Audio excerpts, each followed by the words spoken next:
Aloha, welcome to the 40th Annual Hawaii International Film Festival presented by Halekulani and our discussion with the filmmakers of Hawaiian Soul.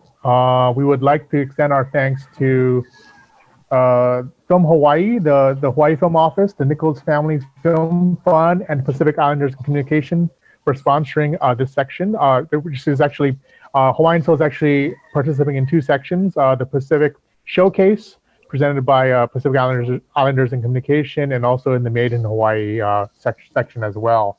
My name is Anderson Lay. I'm the artistic director for the film festival, and I'm zooming in from, actually at the time of this recording, I'm zooming in from Los Angeles, California, the land of the Tongva people. So before we start the Q&A, I just want to give you some quick housekeeping bits regarding program updates. For up-to-date information on additions to our program and the full schedule of films, events, HIFF Talk story sessions, and Q&As, visit our website at www.hiff.org, HIFF.org. Audience award voting. This film, Hawaiian Soul, is also eligible for the Audience Award. To participate in our Hawaii News Now Audience Award voting, please head to hawaiinewsnow.com/HIFF to cast your vote for your favorite narrative, documentary, and short film. Mahalo to Hawaii News Now for their support. So we're now going to start the Q&A, and I'd like to welcome the writer-director Aina Paikai, Aina, and also the producer Kaliko Maii, who's zooming in from Kauai, I believe, and also Aina's based in Oahu. So welcome, guys. Welcome actually, thank you for making this film. We're very excited to have the official world premiere of this film at HIFF40. And thank you for participating in this Q&A. So I'm sure a lot of audiences will have a lot of questions. So hopefully we can answer them in this pre-recorded Q&A. So I'm going to start off with with the initial question is like George Helm. He's an icon. He's like quote unquote the true Hawaiian, right? In a way, just from the Lahui movement, Protect Koholave, Aloha Aina. As a musician, as a practitioner of Hawaiian culture, as kind of one of the figureheads of the Hawaiian Renaissance in the 70s. This is a tall order to kind of tell his story and dramatize it in a film. So no pressure, guys. But I think you guys did a fantastic job. So maybe you guys can jump in. Whoever can wants to jump in. What was the? I believe Aina. I think I saw. Maybe you were interviewed. Maybe in the making of this film, that you always had this intent to really tell George Helm's story for many years now, right? So why was the timing now versus when you were younger? Yeah. Well, actually, the seed came from Kaliko. Because Kaliko's one of his heroes. His dad played music along with George in the Golden Coin, the famous Golden Coin recordings. That's yes, Steve yeah. Maie. Of course. And so when we were kind of fresh out of college and kind of trying to figure out what we're going to do with our careers, and at the time we were kind of solid in our full-time world, but at the same time wanting to figure out how to expand into this type of filmmaking. And that was kind of the dream. It was George is a great role model in terms of he strengthened the Lahui and made us all, these following generations stronger, and even at the time. And something a hero that I feel like a lot of folks younger than us were starting to forget, and even a lot of people around the world don't know who he is. And so this is an opportunity to use him as a role model to tell our story as Hawaiians and kind of this resurgence in native rights and all of that, and hopefully inspire more like-minded folks, that follow his same philosophy to what I feel like he used his art to perpetuate culture as well as for the greater good, I guess, and so kind of in a similar vein, we wanted to use films, our art form, to do something similar. And I feel like it's very important to honor our heroes. There's not a lot of Hawaiian-based media in general, especially in this dramatized narrative works. And so if we're going to do movies, we should be talking about people. And he only would have been 70 this year, so not even that far out. So I thought all of those elements, it was like the perfect kind of role model for us to look to remember, and to be inspired by. And I'm very thankful for Kaliko for kind of pushing us to do it. Yeah. Kaliko, do you want to add in? I'm sorry, go ahead. Yeah, I mean, when I was in college, I did that little documentary on my dad, and that was the first time. Which won an award at HIFF. So right, yeah, audience award. Talk about, yeah. Filming him was the first time he opened up about George on camera. What I got, because before that it was numbs the word. Like, we didn't say. I mean, I didn't find out until I was an adult that he was actually friends with George, and I feel like a lot of people our generation are older. It's the same thing. Their parents wouldn't say anything about George Helm. Those who knew him, and so coming for us in our generation, we see his speeches, we see the elegant things he has to say, and going into me and Aina going into research for this movie, we discovered George was a regular guy. He's a regular guy who became extraordinary. He became that hero that we know, and he had to become it. He had to force himself. He had to study. He had to be George Helm. Yeah. For Koho'olawe. Yeah. And sure. That's something that little angle. It's a slightly different perspective on George. It's something that in these past years is actually from my dad. Giving me cute little hints here and there. Just every as he gets older, he reveals more and more to me. But yeah. So like I mean, he is definitely a Hawaiian icon, and of course a public figure. So how did you approach the family to get I assume to get their blessing to make this film? That was really important to us, right? We couldn't just go. I think a lot of people, or several filmmakers prior to us, had kind of approached the family, and for whatever reason, the timing didn't work out. And so I thought it was important for us to fly over there and to talk story. Luckily, I had, through my OEB TV career and relations, we had connections to the family. So I called Kekama Helm, who's our executive producer, one of my boss's good friends. He kind of gave the initial blessing of his dad, who's George's brother, Adolf, to say that we can continue to work on the script. And as it started to kind of like pick up speed a little bit more, we went over to talk story and to showcase kind of what we had in our script. And our script was primarily focused on the music and his legacy, and not really focusing on some of the other more controversial topics, and so they appreciated that and approved that kind of like approach. And then we just continued to work with them to keep them in the loop, to make sure that we're doing right by their brother and uncle. And that's really the bottom line for us, is to make sure that we're doing right by George, first and foremost, and his family and his community, the Molokai community. And so they, as we stated those intentions, they seem to gravitate towards that and kind of give us the trust that we were looking for. It's been awesome. Yeah.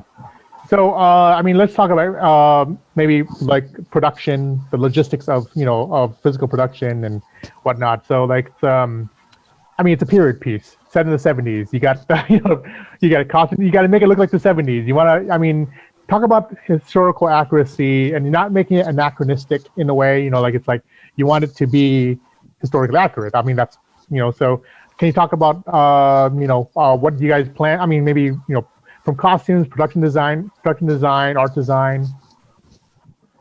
That's exactly it. I think when we were going in for period pieces, if you can't pull it off, then it's already you get pulled out of the picture, right? Get put right, out. Exactly. We didn't know what we were getting into. Yeah, that's the truth. And I feel like it's expensive because of props and costumes. Okay, but go ahead. No, yeah, we went into it, like Kaliko said, not really knowing exactly, how we're gonna pull it off. Even, finding George was another thing of like, how are we gonna represent this person? But in terms of costume and art design, because the script was kind of slow to make process, and the people that we had on board needed certain information in order to get their job done, and then some of them, the wardrobe and art design person, both backed out like a month out because we just didn't have our thing ready. Oh, okay. And then luckily, Kaliko and all of his great 5 connections really pulled a huge one to get us Charlie Kaeo, who's a kind of a legendary costume designer that has worked in the industry for a long time, and Hawaiian, and has roots in Molokai, and so that was the perfect blessing. And he pulled magic. We went shopping like crazy and just bought a bunch of stuff. And without knowing some of our extras, a lot of our extras, he just like pulled stuff off the rack and like brought it over, shipped it to Molokai. And then art design too, we're really fortunate to work with Jess T. Johnston, who had some background in all of that stuff and has a military background as well. And so he was able to kind of really key in on some of those looks that we were trying to portray to make sure. And then I would say another kind of key was the location scouting, and we found a lot of good locations that are just kind of old style and still have that look. And so through the whole production, kind of the mantra, especially at one certain point when we were feeling a little like overwhelmed, was just like whatever we got is what we got, and it'll be enough. And it came out, it looks great, So I think really thankful for the team that Kaliko was able to put together, and that really was able to trust everyone to make it to make the show, to make it look good, and they totally did that. I mean, Kaliko, you're the producer. This is basically your job to deliver all this stuff. So, yeah. He was pretty pissed. Yeah. No, I wasn't really. No. I wasn't really pissed. But it was. We kept adding scenes. We kept adding people. And characters. And I understood when our former costume designer said she couldn't be with us no longer. And yeah, there was a few moments where I felt like, okay, we should call it off. This from the very beginning, this production, right, Aina? Like it's been like a voyage. It's been like we've been on a canoe. We don't know exactly how to get to land, but we're already out there, and there's no turning back. We just got to keep moving forward. We just got to keep going, and it was definitely a lot of learning experiences, and things fell through, and then we got super lucky. We got super lucky on some other things, like with Charlie coming in, really, he's used to working with millions of dollars of budget to nothing. Charlie is Charlie Kael, yeah. Okay. I know him throughout the years with working from my first day at Lost, and he's also part of the local union. But him coming in, like just on the wardrobe alone, I had no idea that it was going to cost so much, that it was going to take so much resources. The weight alone of the wardrobe that we sent to Molokai was heavier than the equipment. All our equipment, our grip, lighting, lenses, everything. That's how much. It's all that polyester, man. That 70s polyester. Yeah, that stuff's heavy. Yeah. So we're very, very fortunate, and Charlie came in. He called in a lot of favors, but if it wasn't for the clothes, it wouldn't be the same. No, yeah, absolutely not. Yeah, and then he's doing 50s, right? I know, like 50s, 70s. I mean, little late 60s, and then middle 70s. That's So right. it's like different time periods. Yeah. Can you Yeah. talk about like, okay, so like, I mean, I think you guys did a fantastic job. I mean, I know it was a voyage, or you're basically going into battle to make this happen. And I mean, on the the final product, the final film is just like, yeah, it's just, it seems like you guys really, I mean, production value really squeezed a lot of production value out of it. So no matter what you guys did a fantastic job. So. Oh, wow. Thank you. But regarding, and then also, I mean, that's also one challenge, because it costs money to do a period piece, but also casting. So it's like, let's talk about the actor who you got to play George Helm, Kolea Fukumitsu, right? And like, I mean, my God, he just looks just like him. It's just like it's amazing how, and he's not an actor, right? He's not an actor, is Right. he? Yeah. Right. No, he's So, not. yeah. So tell me how you. Yeah. How did you find him? How did you make him channel George Helm? And like, it's just stupendous. It's just amazing. Yeah, I think that was a bit of a worry. I think because we were casting folks that were still alive, that we were trying to be true to their personality. That somebody that the characters, the ones that are alive, would be proud of those people representing them. With Kolea, it was pretty random in certain ways. It was we put out a casting call, got a bunch of people back, but really he came from a friend of mine, Roman, who's a friend of his, really close friends, and so it was. And actually, that's the way the whole entire casting process kind of like unfolded. Was just like that one more connection. My friend knew somebody else that might fit, and we called them up, and they're down. But like, yeah. So when Roman texted me his picture, he's like, "Oh, Kolea is really looking like George these days," because he doesn't always have the beard. And I was like, "Wow, this is crazy." And then I shared it with Kaliko and everyone else, and everyone's like, "Who is this guy?" And so we texted, and then actually he had already submitted. I didn't look through everyone's files. Him and his son. His son was more interested in playing the role of Child George, and then I guess convinced his dad to also apply, or maybe it was his wife. I'm not exactly sure, but the whole Fukumitsu family was like on board because their background is Aloha Aina. They're kalo farmers, and they've done. Since his entire life, since before he was born, his father was fighting alongside George and fighting for land and native rights, and so he definitely knew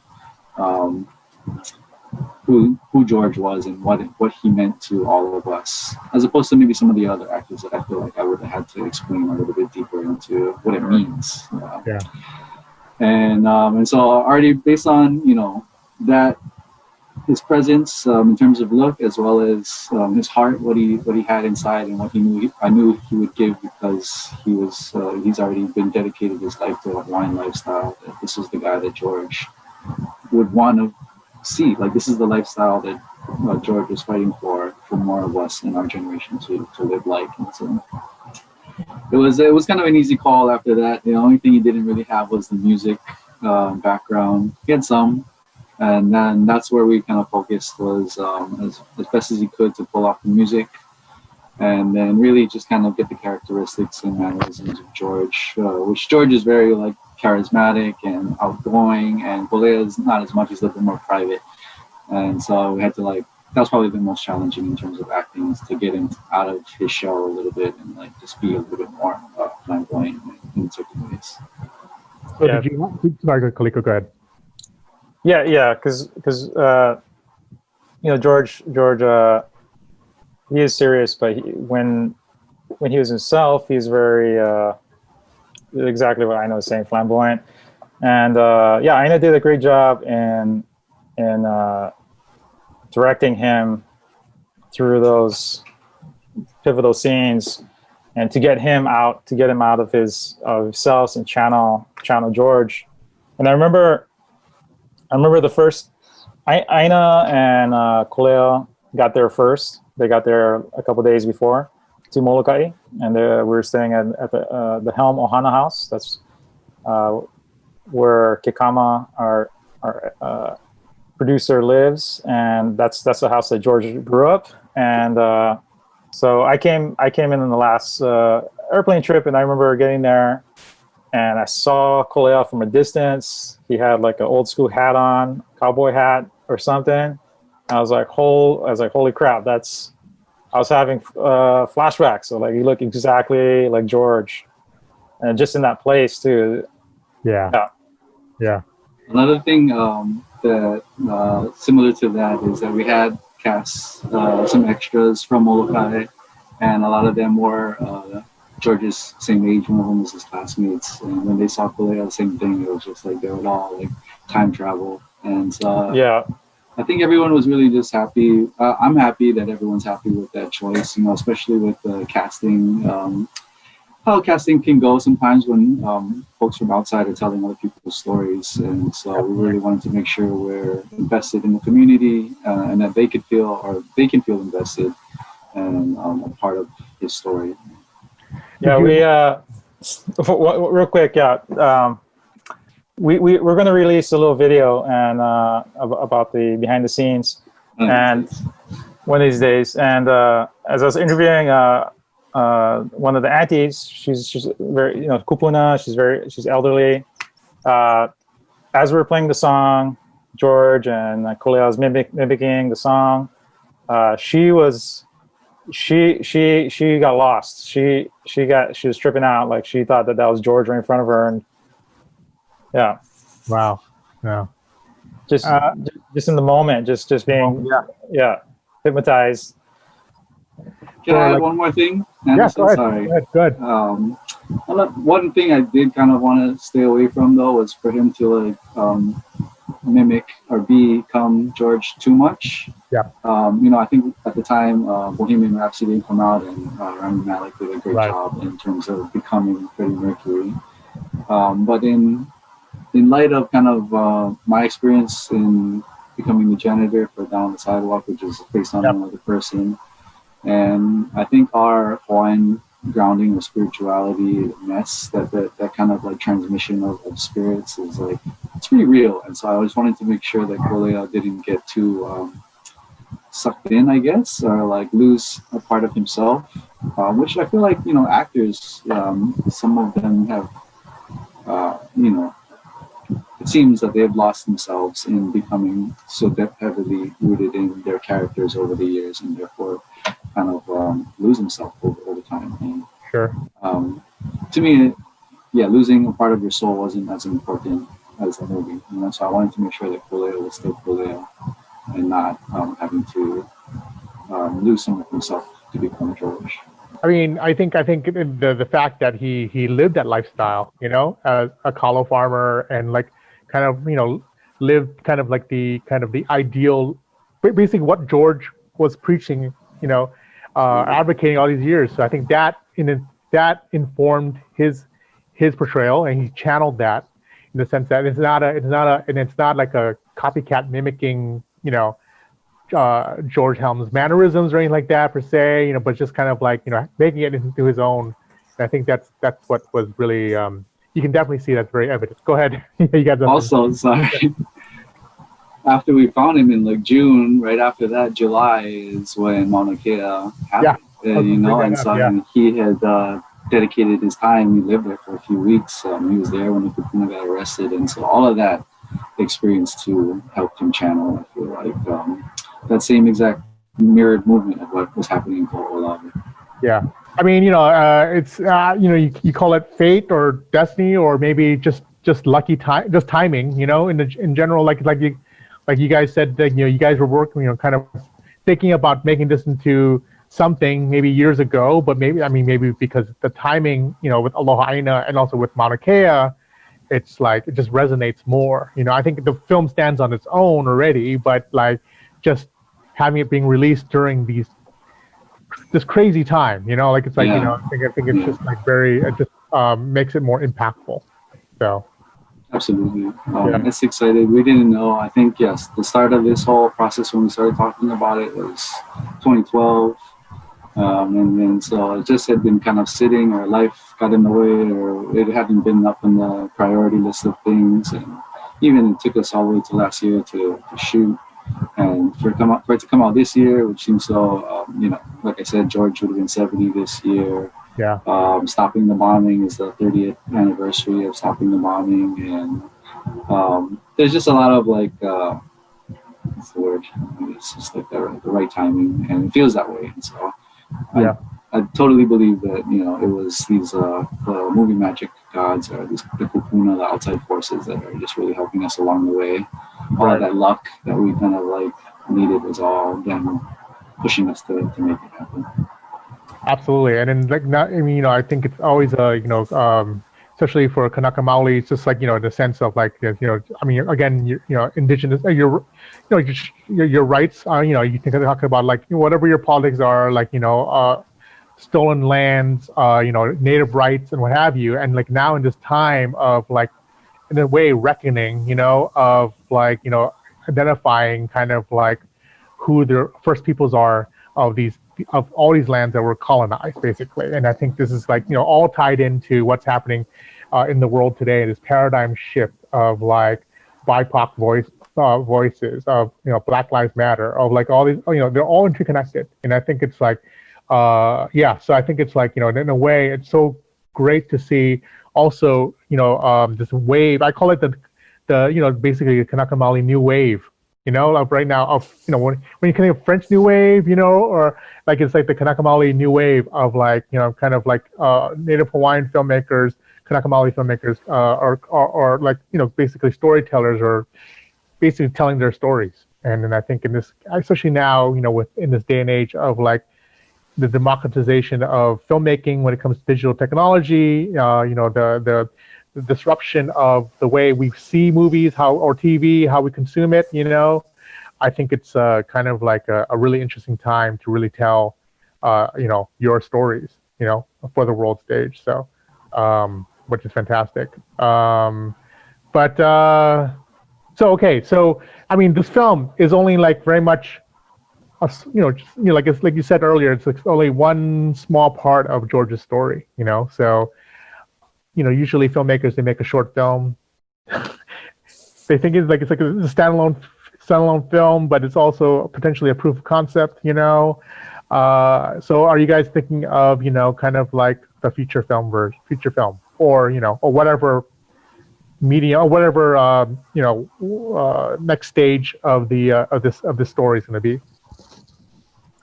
Yeah, I think sorry, real quick, I know Kaliko's got something to say, but I just wanted to say that wasn't necessarily the intention, but we're open to it, and I think we'll have to kind of assess, But I think what we wanted to do was make it as impactful and strong and standalone as possible. That was the intent, in case we never did get the chance to do anything bigger. No, I remember asking Aina this last year as we just got done filming, and he was like, "No, just because there's only because there's still so much pain around the topic, just the." Like Aina, it was a huge feat that Aina even got the okay from the family. Like it was a miraculous feat, that alone. And like you were saying earlier, Anders, I mean, it does have to do with that he's Hawaiian, that I'm Hawaiian, and that they would give us the permission that we can care for the story. But yeah, like Aina said, we are open. We are open to. There's definitely a huge story there,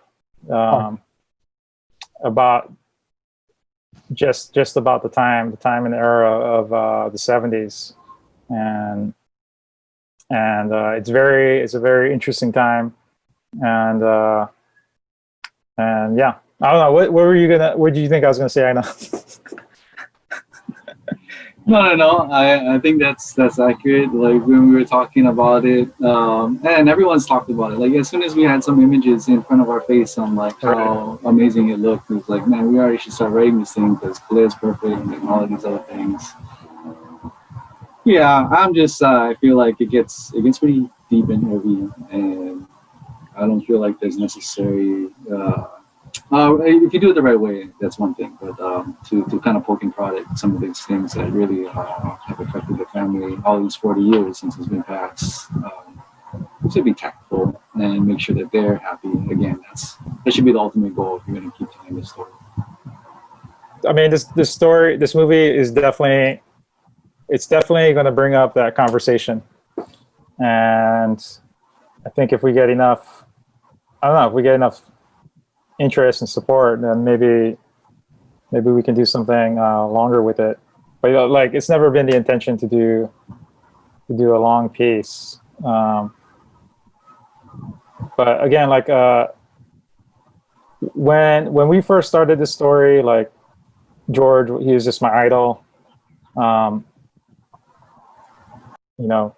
And as we start to look into him, as the fire started to get into our feet, and we started to learn all these different aspects of him, and the main thing, like, he was just he was like us.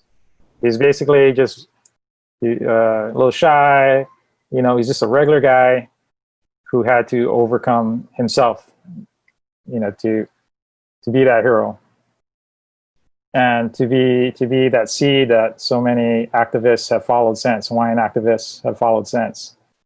And you got this one guy back then, and now you have you look at those videos from Mauna Kea. You see all those people, and they're all somehow connected to George, you know. Yeah, I mean, just like on a narrative feature film sense, it's like classic hero's journey. So yeah. So yeah, I mean, you know, filmmaking, especially independent filmmaking, is controlled chaos and happy accidents, and then, like, you know, I mean, you guys thinking, like, you know, you guys are, you know, basically reliving kind of these kind of horror stories back then, but now you can laugh at, you know, how everything came together, you know. So but yeah, at least you know, I mean, with this film, it's like, you know, you guys are, if you guys are the stewards of another kind of film about George, then I think his story is in good hands. Yeah, I mean, yeah, that was part of working, like, so like I was saying before, my experience is camera assisting, and there's some days you're deep in the mud, it's raining, there's hell, you break stuff, and you didn't get fired, and you live another day. You won the battle for that day, come back to the next day. And that's kind of how we treated this whole production. Like, it's like, oh, we made it, you know, we lived, we did it, you know. Yeah, and then you see you know, like that dolly shot you try to set up, and you see Kalea, George, enter the screen, like, oh my God, that's why you do it, right? So, yeah, it's truly amazing, guys, and I think it's like, we're very honored to have this film here at HIFF40, and yeah, we can't wait to show it to not only our audiences in Hawaii, but also, since it's going online on our streaming platform, nationwide as well. So we're very excited to get the story shown to as many people as possible. So congratulations. Yeah, go ahead. Yeah, and that was one of the most important things for Aina, is that as soon as the film was done, that people from Hawaii could see it. Yeah.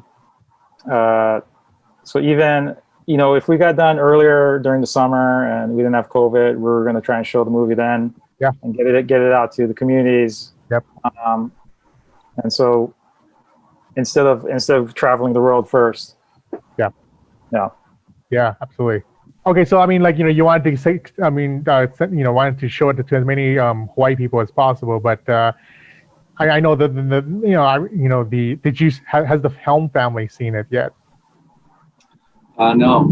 Yeah, so it's not done. I mean, like right before still working on the credits, kind of making it all tight and getting all the logos and all of that stuff. And Sure. typical kind of, or me at least, fashion of like waiting till the last minute to deliver to you guys and get everything done, which is, again, maybe not recommended in terms of our process. Hopefully me and Kuriko find a better streamlined process over the years. Controlled chaos. So yeah, exactly.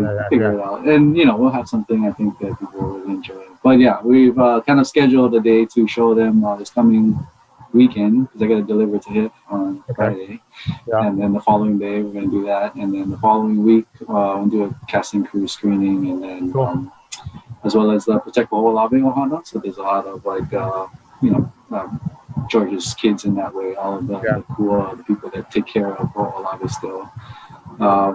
Do a screening for them as well. And so all of that trying to pack in. But the nice thing about all of this is that, we don't have to kind of find a big venue. We can kind of do all of these things virtually and still connect to each other.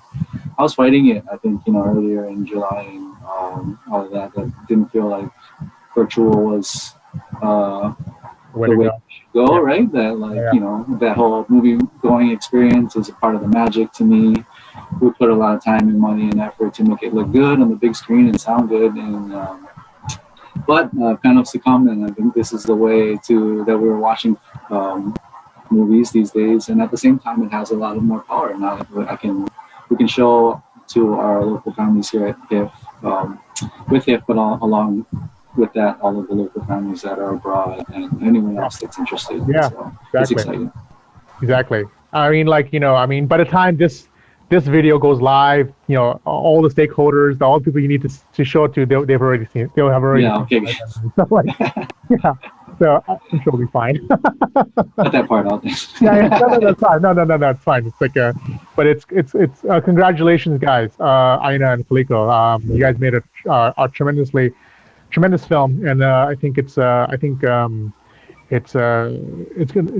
our audiences will have a very they will basically it would resonate with them, or so I think it's a testament to what you guys are doing. I hope you guys continue onwards in your journey, and I wish you all great success. Thank you, Anderson. Thank you. Okay, so this is the end of our Q&A. Thank you all for watching this discussion today, and a special mahalo to all of our HIFF sponsors, board of directors, our HIFF Ohana members, and also our HIFF volunteers. So mahalo for watching, and we will see you soon. Thank you.